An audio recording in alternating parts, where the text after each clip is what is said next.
लद्दाख के पुरशकोह पहाड़ों की आगोश में दरियाए इंडस का नज़ारा बहुत ही खूबसूरत और दिलफरेब है। अनगिनत बस्तियों और शहरों को सैराब करने वाला इंडस रिवर ही दरियाए सिंध कहलाता है। चीन की कैलाश पहाड़ियों में मानसरोवर झील दरियाए सिंध का असल मंबा है, जहां साफ शफाफ चश्मों और बुलंद तरीन ग्लेशियर्स के पानियों से इसका आगाज़ होता है। पाकिस्तान का तवील तरीन दरियाए सिंध खित्ते लद्दाख की इन्हीं हसीन वादियों से बड़ी शान शौकत के साथ बहता हुआ गुजरता है और हज़ारों मील की मसाफत के बाद कराची पहुंचकर बुहैरे अरब में जम होता है।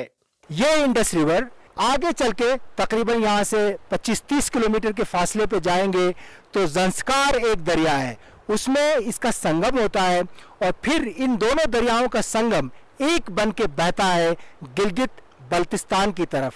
हम आपको अब यहाँ से जो है ज़ंस्कार के संगम पे ले चलेंगे और फिर आपको बताएंगे कि यहाँ से कैसे अपनी जो दरियाए सिंध है वो अपनी ताकत पकड़ता है।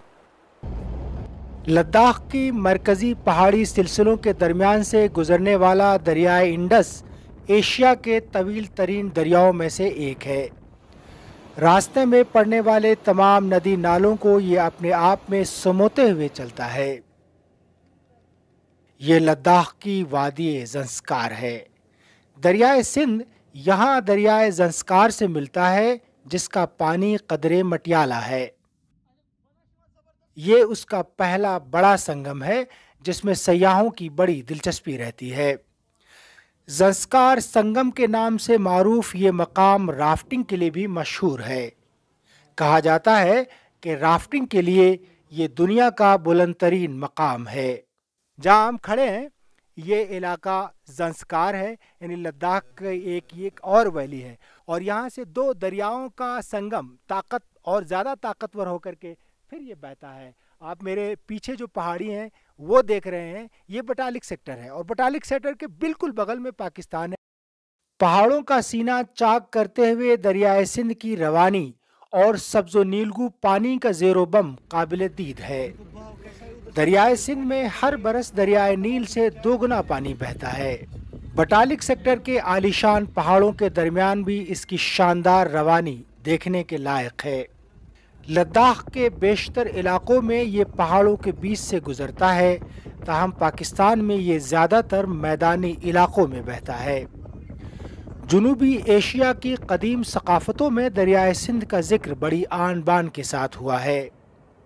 कहा जाता है कि ज़मीन की सैराबी के साथ ही इसकी आगोश में लालो गोहर भी पैवस्ता है। इस वक्त हम बटालिक सेक्टर में हैं और मेरे पीछे जो दरिया बह रहा है और जो पहाड़ है, पहाड़ के बिल्कुल पीछे पाकिस्तान है, ये समझ लीजिए। हमने दरियाए सिंध की कहानी आपको बताई कि लद्दाख में इसकी कैसे ओरिजिन होती, कहाँ से इसका आगाज़ होता है, फिर ये कैसे मुख्तलिफ़ दरियाओं से मिलता हुआ और पहाड़ों के चश्मों से जो पानी आता है उससे मिलता हुआ कैसे ये यहाँ बटालिक सेक्टर तक पहुँचता है और आगे जा कर के पाकिस्तान में दाखिल होता है और फिर दरियाए सिंध कहलाता है। सलाहुद्दीन ज़ैन, DW news, Batalik sector, Kargil.